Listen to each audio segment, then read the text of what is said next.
Vor 2,5 Jahren begann unsere Reise in Südamerika. Unser Ziel Alaska.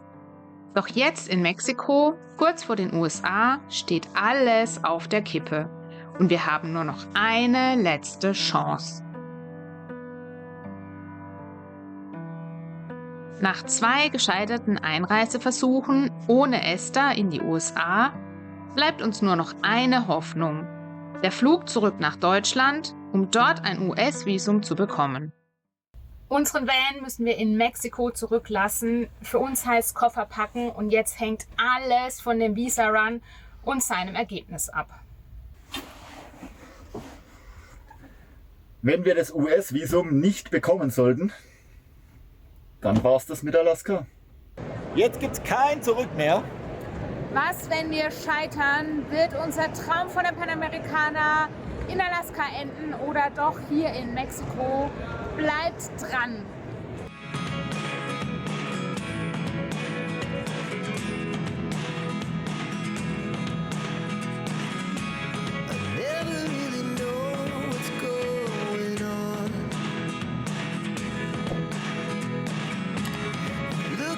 Sometimes like all you want to do is run.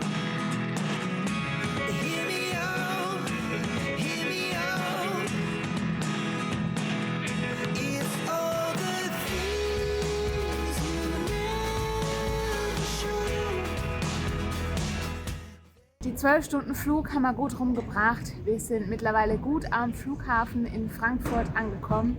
Und eins muss man sagen, so groß unsere Sorge auch ist, dass unser Vanlife-Traum vielleicht final wirklich am US-Visum zerplatzt. So sehr freuen wir uns jetzt aber auch drauf, nach 897 Tagen Vollzeitreisen endlich Freunde und Familie wiederzusehen.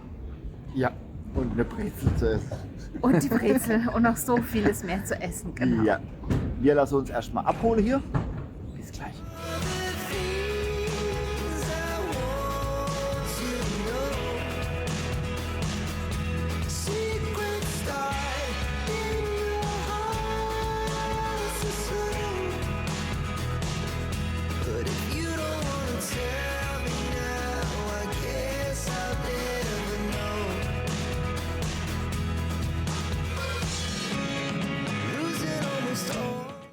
Schaut mal, was für einen netten Empfang wir bekommen haben von meinen Eltern, die sich natürlich riesig freuen und gefreut haben, uns nach so langer Zeit wieder zu sehen. Und da wir ja keine Wohnung mehr haben, wir haben ja unsere Wohnung aufgelöst, als wir damals die Panamericana gestartet sind, in Simons Elternhaus, kommen jetzt die Tage hier erstmal bei meinen Eltern unter. Ich zeige euch gleich mal noch das Zimmer, in dem wir jetzt wohnen, mein altes Kinderzimmer.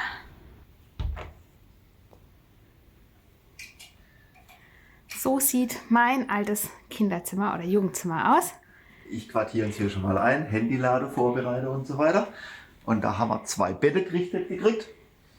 Ja, perfekt. Für die ersten Tage mal hier. Wirklich nett, alles schön hier. Wir machen uns jetzt dann auch gleich mal fertig. Und dann geht's mal zu meinen Eltern hoch. Die haben wir nämlich noch nicht gesehen, seit wir hier sind. Und das Schönste hier ist die Aussicht in den Garten vom Schreibtisch aus. Hier lässt sich's richtig schön arbeiten, Videos schneiden. Hast du überhaupt schon erzählt, dass du heute Geburtstag hast? No. Dann erzähl's mal. Die Julia hat nämlich Geburtstag heute, also alle mal alles Gute für den Geburtstag rein. Und wenn ihr ein kleiner Gefallen tun wollt, hier alle Möglichkeiten: Kanalmitgliedschaft, Patreon oder eine kleine Spende für die Julia per PayPal. Ich glaube, sie möchte zum Friseur hier in Deutschland, hat sie gesagt. Mhm.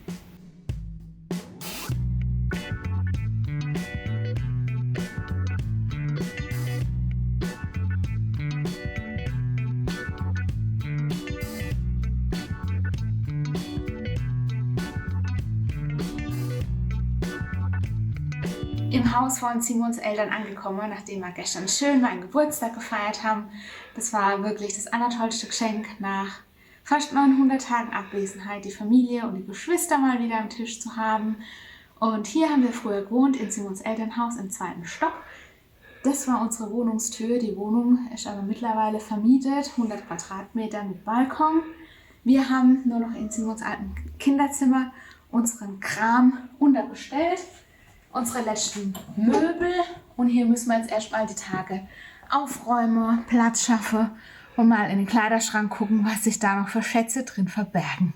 Ja, natürlich müssen wir erst unsere tollen Kartonkoffer noch auspacken. Die haben sich übrigens super bewährt, kamen aus dem Flieger raus, so wie wir sie rein haben. Wir hatten ja keine Koffer. Und unsere Schlangen, wir haben 4 ungiftige Kornattern, die haben die 2,5 Jahre auch dank der Pflege vom Schwiegerpapa super gut überlebt. Die sind schon uralt, schon an die 20 Jahre oder gerade 20 Jahre. Eigentlich werden sie höchstens so alt, aber dank der guten Pflege noch älter und wir freuen uns riesig, dass es ihnen so gut geht. Und da wir in Deutschland ja kein Auto und nichts mehr haben und ein bisschen mobil sein müssen, Achtung, jetzt kommt Werbung, haben wir ein E-Bike bekommen von der Firma Hitway, und zwar ein BK6S. Und das packen wir jetzt einfach mal aus und gucken uns die Geschichte mal an.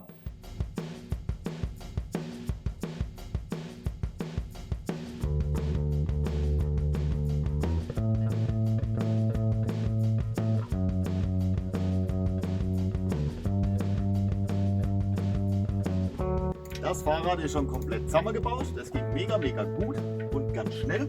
Link alles auch in der Beschreibung zum Teil. Und ich teste einfach mal, ob es dann auch ordentlich fährt.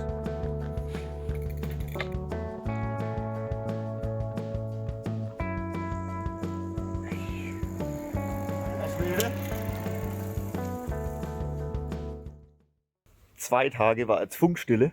Wir sind so langsam angekommen, haben uns akklimatisiert. Meine Eltern gesehen, die Julia ihre.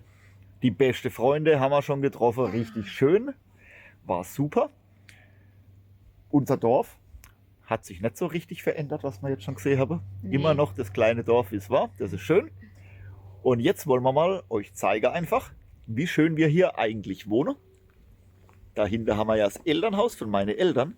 Und wenn man ganz genau guckt, dann kann man da hinten oben den Wald sehen. Das ist nämlich hier richtig cool. Wir können im Prinzip nämlich von dem Haus aus Direkt loswandern. in 3 Minuten bis an den Waldanfang laufen.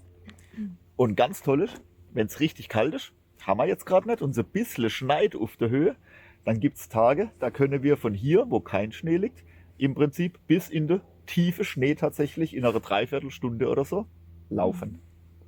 Schöne Lage. Und wir haben so ein mega Glück mit dem Wetter. Schaut mal, wir haben blauen Himmel, Sonnenschein. Klar, es sind 20 Grad Temperaturunterschied oder so zu Mexiko, aber in der Sonne ist es richtig angenehm. Und ich muss sagen, die frische und klare Luft tut auch richtig gut. Und ich freue mich riesig jetzt auf den Spaziergang. Da oben gibt es nämlich auch einen ganz tollen Viewpoint. Und bei dem Wetter dürfte man eine herrliche Sicht haben über die ganze Rheinebene.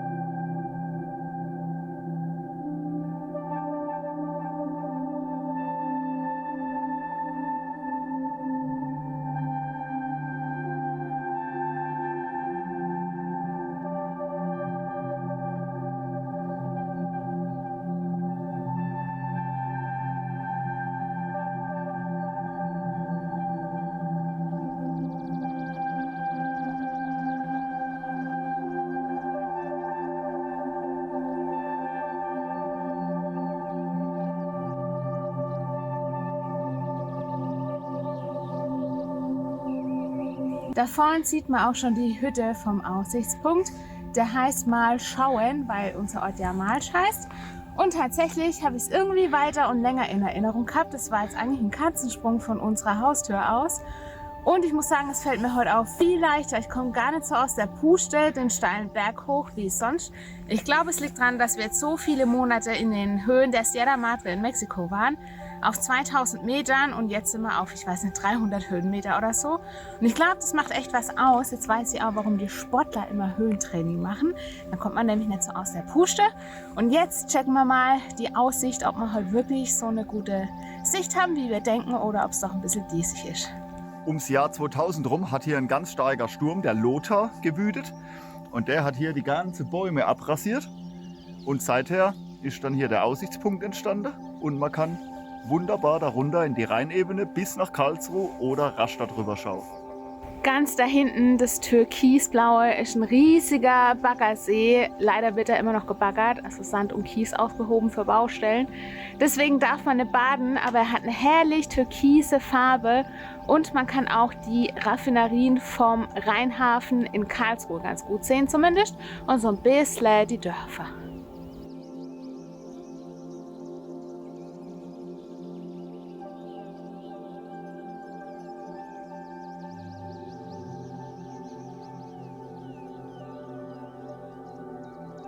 Das Schöne ist, ab jetzt von der Hütte aus geht es nur noch bergab bis zu Simons Eltern. Und heute ist Samstag und wir haben gar nicht mehr lange Zeit bis zu unserem Visumstermin. Kommenden Mittwoch setzen wir uns schon ins Auto, düsen wieder nach Frankfurt. Da haben wir auch ein Hotel reserviert, weil der Konsulatstermin, also das Interview für das US-Visum, Donnerstagmorgens um 7:30 Uhr schon ist. Und im Januar, wer weiß, wie die Straßen sind, Eis, Glätte, dunkel, keine Ahnung, Stau, zu spät kommen wollen wir auf gar keinen Fall. Deswegen haben wir uns ein Hotel in der Nähe reserviert. Und jetzt sind es eigentlich nur noch 4-5 Tage bis zum alles entscheidenden Termin eigentlich. Genau, und dann fällt auch hoffentlich eine Last von uns ab, egal wie es ausgeht im Endeffekt, ne? Erstmal, aber dann haben wir das hinter uns und dann wissen wir eigentlich, wie es weitergeht und können dann, bis wir unsere Pässe zu haben, ja immer noch 4 Wochen hier genießen mit Freunden, Familie, mit der Nichte mal noch ins Schwimmbad. Hä? Genau, ein paar Ersatzteile noch bestellen, ein paar Dinge, die man nicht kriegen. Spannbetttücher gibt es ja das Maß. Oh ja, Ein paar Arzttermine noch, wenn wir schon hier sind. Friseurtermin habe ich schon hinter mir gestern, das war auch echt schön. Ja, all das, was halt schon nicht geht, hier mal mitnehmen. So, Berg runter.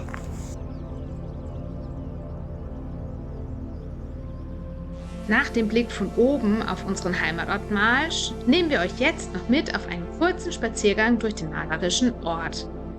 Dieser liegt am Fuße des Schwarzwalds, eingebettet zwischen Karlsruhe und Baden-Baden im Landkreis Karlsruhe.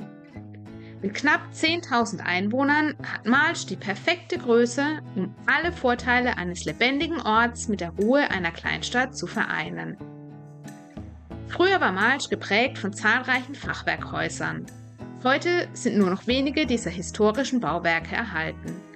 Aber sie verleihen dem Ort nach wie vor einen ganz besonderen Charme. Das Wahrzeichen von Marsch ist die alte Mühle, die bis ins frühe 15. Jahrhundert zurückdatiert und mit ihrer beeindruckenden Architektur ein echtes Stück Geschichte erzählt.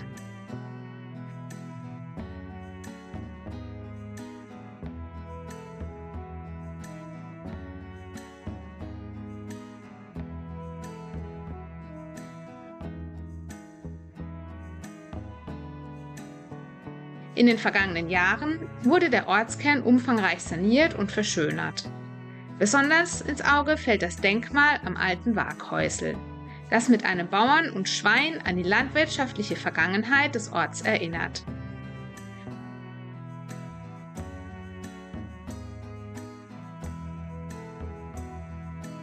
Auch der Adlerkreisel erstrahlt in neuem Glanz, ein echter Hingucker. Uns gefällt besonders die kompakte Größe des Dorfs, in dem man trotzdem alles findet, was man im Alltag braucht. Von großen Supermärkten wie Lidl, Rewe, Aldi und DM bis hin zu kleineren Bio- und Reformgeschäften oder gemütlichen Bäckereien ist hier alles vorhanden. Ein Highlight ist die Hausbrauerei am alten Bahnhof, die mit ihren selbst gebrauten Bierspezialitäten begeistert. Und für alle, die gerne reisen, bietet Marsch eine hervorragende Anbindung. Von hier aus kann man bequem mit dem Zug sowohl nach Süd- als auch nach Norddeutschland fahren. Doch Marsch hat noch viel mehr zu bieten. Der Federbach entspringt direkt im Ort und am Bühnensportgelände gibt es seit einigen Jahren ein kleines Hotel sowie einen charmanten Ententeich, der besonders bei Spaziergängern beliebt ist. Nicht zuletzt ist Marsch für uns der Ort, an dem viele unserer Freunde und ein Großteil unserer Familie leben. Deshalb können wir uns gut vorstellen, nach unserer Panamerikanerreise wieder hierher zurückzukehren und uns eine kleine Homebase aufzubauen. Dazu erzählen wir euch hier auf YouTube in ein paar Wochen aber noch mehr. Bleibt gespannt. Für uns heißt schon wieder Rucksäcke packen. Morgen ist unser wichtiger Termin auf dem US-Konsulat in Frankfurt. Und da der ja morgens um 7:30 Uhr ist und wir die Straßenverhältnisse nicht kennen, haben wir ein Hotel gebucht. Deswegen mit Übernachtung und Rucksack packen. Wir haben uns auch so gut wie es geht vorbereitet. Eigentlich braucht man nur die Pässe und das Einladungsschreiben. Wir haben uns aber noch eine Meldebescheinigung besorgt und ein Führungszeugnis. Wir haben ganz ausführlich eine Route erstellt, die wir fahren wollen durch die USA, um eben belegen zu können, dass wir wirklich nur durchreisen wollen und eben nicht einwandern oder sowas. Und auch wieder von Kanada zurück verschiffen wollen. Mehr können wir nicht machen. Wir haben alles vorbereitet, was wir vorbereiten können. Es liegt nicht mehr in unserer Macht. Wir hoffen, dass wir es bekommen und dass wir nachher vor allem gut nach Frankfurt kommen. Es ist nämlich richtig kalt und für heute Mittag ist schon Regen vorgesagt. Und natürlich wollen wir keine Glätte. Auto haben wir nicht, deswegen gehen wir jetzt zu Simons Eltern und leihen uns das Auto von der Mutti und dann geht's ab auf die Autobahn.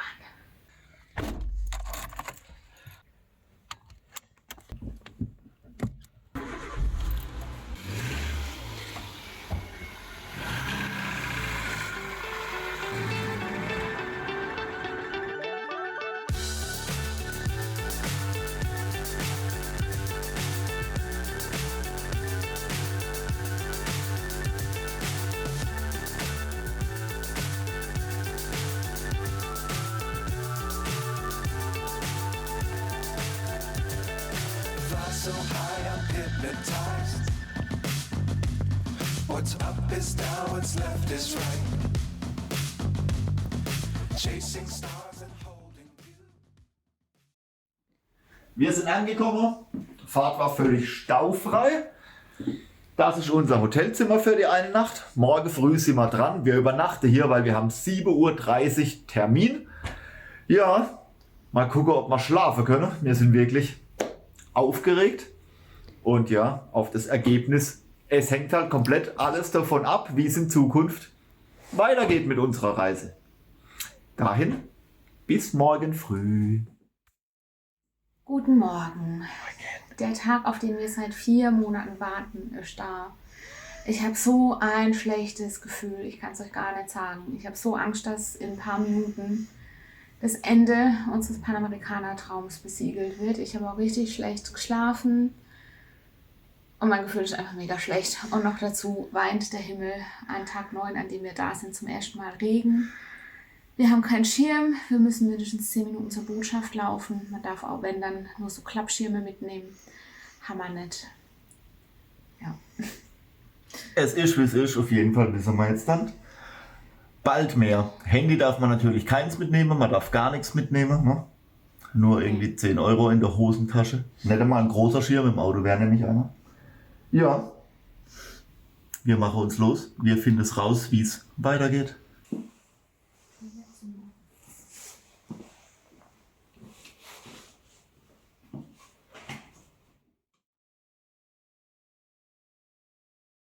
Ihr werdet es nicht glauben, wir können die Freude nicht verbergen. Wir haben es bekommen, wirklich. Ja. Ich kann es immer noch nicht fassen.